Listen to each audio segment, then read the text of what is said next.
हाँ दोस्तों भारतीय रेलवे ने बड़ा फैसला लेते हुए रेल के किराए में इजाफा करने का निर्णय लिया है। ये आप देख सकते हो खबर, Indian railways announces passenger fair hike from जुलाई 1। तो ये 1 जुलाई से लागू हो जाएगा।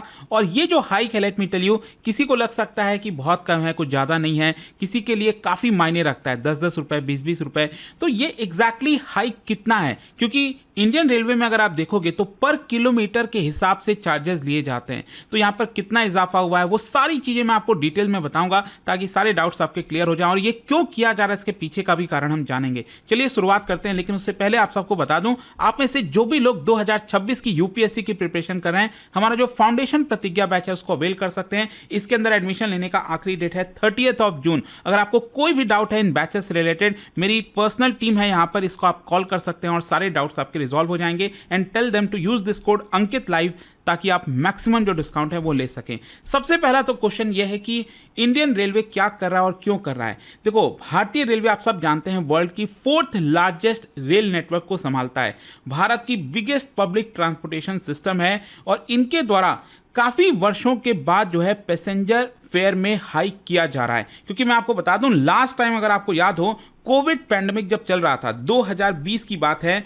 तब यहाँ पर भारतीय रेलवे ने किराए बढ़ाने का निर्णय लिया था। उसके कई कारण हैं अब वापस से बढ़ाने का, चाहे वो ऑपरेशनल कॉस्ट हो, मॉडर्नाइजेशन हो, नेशनल फेयर स्ट्रक्चर को अलाइन करने की बात हो, फाइनेंशियल सस्टेनेबिलिटी की बात हो। तो ये सारे कारण हैं, मैं आपको आगे इसके बारे में डिस्कस करूंगा। लेकिन सबसे पहला तो क्वेश्चन यही आता है कि 1 जुलाई से भारतीय रेल में जो किराया है उसमें कितना इजाफा किया जा रहा है। देखो, यहाँ पर अलग अलग कैटेगरीज हैं। अगर हम बात करें जो एक्सप्रेस ट्रेन होती हैं, उसके अंदर नॉन एसी और एसी क्लासेस, नॉन एसी के अंदर जो स्लीपर है और जो सेकंड क्लास है, यहां पर कितना इजाफा किया गया है। पर किलोमीटर का अगर आप रेट देखोगे तो 1 पैसे बढ़ाया गया है। मतलब हर किलोमीटर जितना आप ट्रैवल करोगे तो 1 पैसा आपको ज़्यादा देना पड़ेगा। तो बहुत ही मिनिमल हाइक है। और अगर हम एसी क्लासेस की बात करें, चाहे 3rd AC, 2nd AC, 1st AC, उनमें भी हर किलोमीटर पर 2 पैसा का इजाफा किया गया है। तो थोड़ा सा ही ज़्यादा है।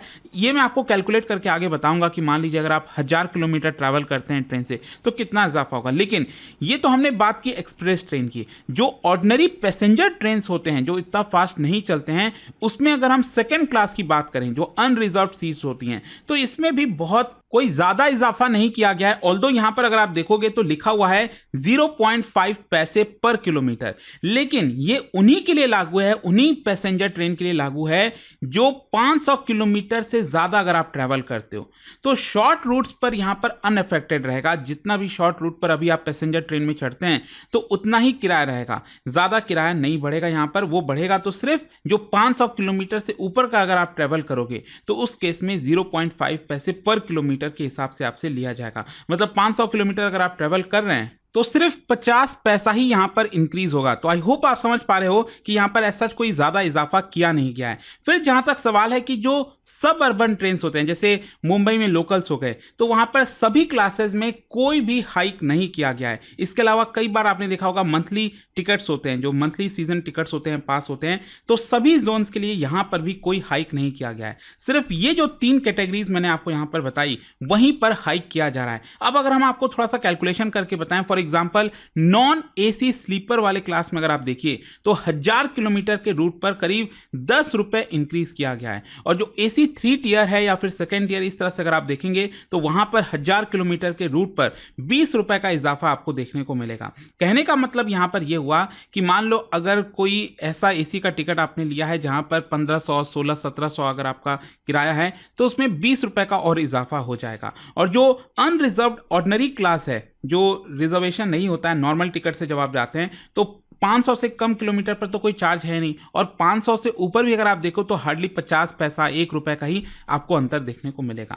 अच्छा, यहां पर एक और इंटरेस्टिंग चीज ये हुई है जिसके बारे में आप सभी को पता होना चाहिए, रिगार्डिंग तत्काल बुकिंग के बारे में। तत्काल बुकिंग रूल्स में एक बहुत बड़ा बदलाव किया गया है और कहीं ना कहीं यहां पर जिस तरह से धांधली हो रही थी, बहुत सी कंप्लेंट्स आती थी, आई एम श्योर आप सब जानते होंगे कि किस तरीके से जब आप तत्काल टिकट बुक करने जाते हो, एसी का टिकट लेना है तो 10 बजे, स्लीपर का लेना है तो 11 बजे, लेकिन जैसे ही ही आप लॉगिन करना चाहो लॉगिन होता नहीं है। जो एजेंट्स हैं वो एक तरह से बल्क में बाइंग कर लेते हैं, फिर आपको ब्लैक में टिकट लेनी पड़ती है, एडिशनल पैसा देना पड़ता है, तो इसका कोई मतलब नहीं है।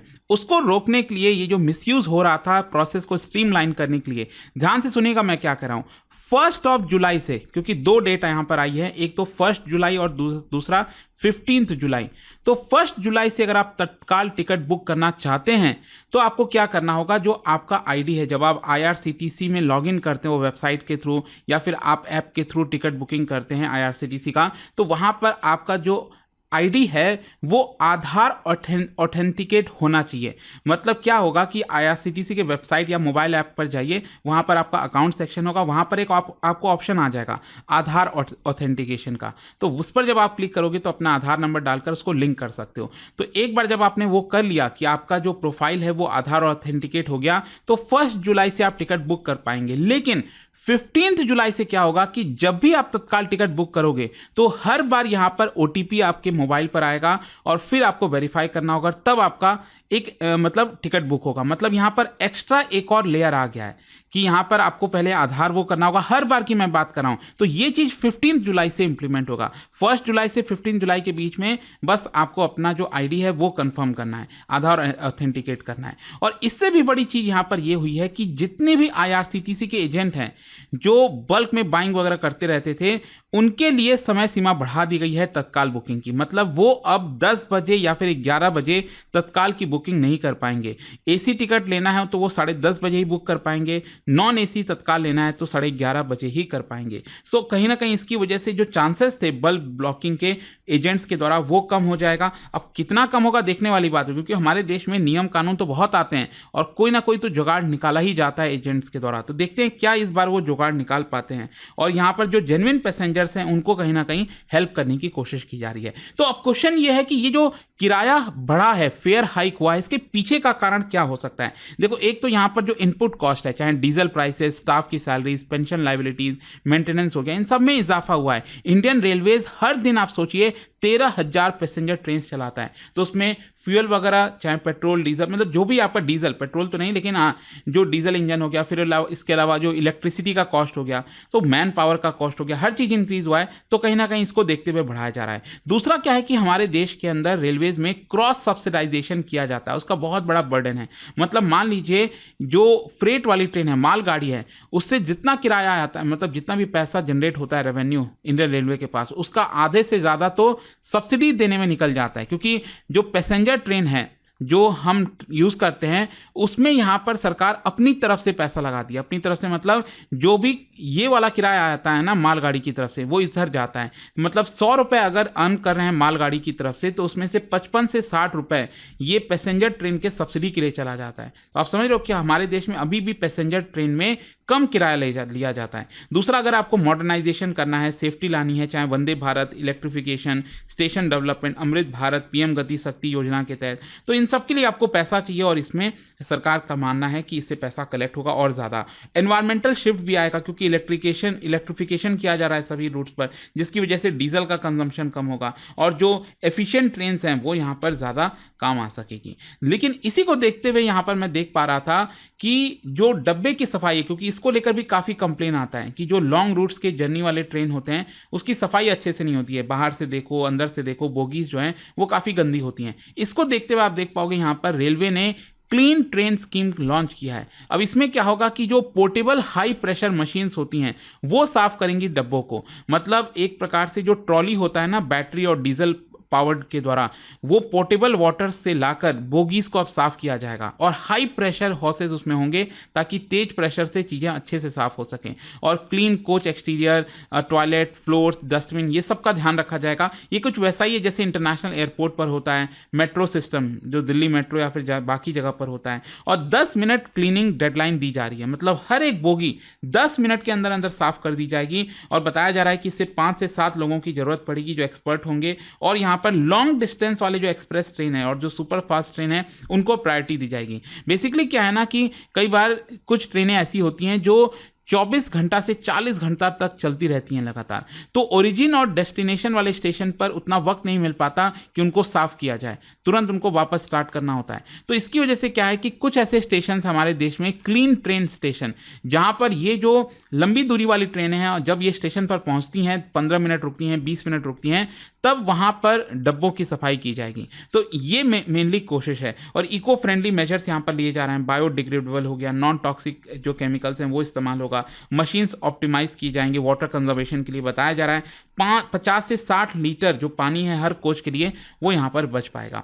अच्छा, इसका मतलब क्या है, मतलब इम्प्लीकेशन क्या है ये जो किराया बढ़ाया जा रहा है? देखो क्या है ना, हमारे देश में ये पॉलिटिकल गैम्बल की तरह है, क्योंकि इंडियन रेलवेज में कोई भी छोटा अगर किराया बढ़ाया जाए ना, ये पॉलिटिकली सेंसिटिव होता है और इसको लेकर काफ़ी विरोध होता है। लेकिन आपको समझना ये है कि ये जो मार्जिनल हाइक है ये बेसिकली गरीबों को हर्ट नहीं करेगा। सब अर्बन जो ट्रैवलर्स हैं डेली बेसिस पर, उनको ये हर्ट नहीं करेगा क्योंकि उनमें इजाफा नहीं किया गया है। ये बेसिकली जो थोड़ा हायर क्लासेस, लॉन्ग डिस्टेंस वाले सेगमेंट है, जो कि थोड़ा बहुत अमाउंट बेयर कर सकते हैं। मान लीजिए आप स्लीपर से भी जा रहे हो तो 800 रुपये अगर आप किराया दे रहे हो तो 810 रुपये अगर ये हो जाता है तो ऐसा ज़्यादा कोई मतलब इम्पैक्ट नहीं होने वाला। फिर इसके अलावा कहीं ना कहीं एक डिसिप्लिन जो है, फाइनेंशियल डिसिप्लिन, उसको भी लाने की कोशिश की जा रही है। इसके लॉन्ग टर्म कई बेनिफिट्स मिलने को देख सकते हैं, जैसे कि फिजिकल बर्डन जो है, जो मालगाड़ी वाला सेक्टर है उसके ऊपर कम होगा। जो प्राइवेट प्लेयर्स हैं वो भी एनकरेज होंगे कि वो भी आ सकें, क्योंकि रेवेन्यू एक प्रकार से प्रिडिक्टेबल हो जाएगा। कैपिटल और ज़्यादा मिलेगा ताकि सेफ्टी, पंक्चुअलिटी, क्लीनिनेस पर और ज़्यादा ध्यान दिया जा सके। तो ये पूरा वीडियो था दोस्तों यहाँ पर इंडियन रेलवे से रिलेटेड जो भी इंपॉर्टेंट अपडेट थे। और जाने से पहले एक बहुत ही इंटरेस्टिंग क्वेश्चन, क्या बता सकते हो Indian railways was nationalised in which year? कौन से साल में इसको नेशनलाइज किया गया था? जैसे हमारे देश में बैंकों का राष्ट्रीयकरण हुआ, वैसे ही इंडियन रेलवेज का भी राष्ट्रीयकरण हुआ था। कब हुआ था? और इसका राइट आंसर आप सब जानते हैं, मेरे इंस्टाग्राम पर तो मिलेगा ही, वहां पर अगर आप नहीं हो कोई बात नहीं, टेलीग्राम से ले सकते हैं इसका सही उत्तर। और दोस्तों जैसा मैंने आपको बताया, अगर आप यूपीएससी 2026 की तैयारी करें, हमारा प्रतिज्ञा बैच जरूर अवेल करिए। लास्ट डेट 30 जून है एडमिशन लेने की। लेकिन खास बात यह है कि इसमें प्रीलिम्स, मेंस, इंटरव्यू की तो पूरी तैयारी कराई जाती है। और मान लीजिए सिर्फ अगर आप प्रीलिम्स भी क्रैक कर लेते हैं, पूरा फीस आपको रिफंड कर दिया जाएगा। इसके अलावा एक बहुत ही स्पेशल फीचर इस समय है कि 7 डे रिफंड पॉलिसी। अगर आपको हमारा बैच भाई किसी कारणवश नहीं पसंद आता है, कोई प्रॉब्लम हो जाती है, आप बैच नहीं कंटिन्यू करना चाहते हो, 7 दिन के अंदर अंदर, मतलब बिना कुछ बोले, यहाँ पर आपका जो फीस है वो एक तरह से रिफंड किया जाएगा। ये स्टडी IQ ने और हमारी पूरी टीम ने एक बड़ा निर्णय लिया है ताकि आपको भरोसा दिलाया जा सके। और कोई भी अगर आपको डाउट हो, अभी भी कोई भी प्रॉब्लम है, तो ये फ़ोन नंबर पर जरूर कॉल करिएगा ताकि जो भी आपके डाउट्स हैं वो रिजॉल्व कराए जाएं इस बैच से रिलेटेड।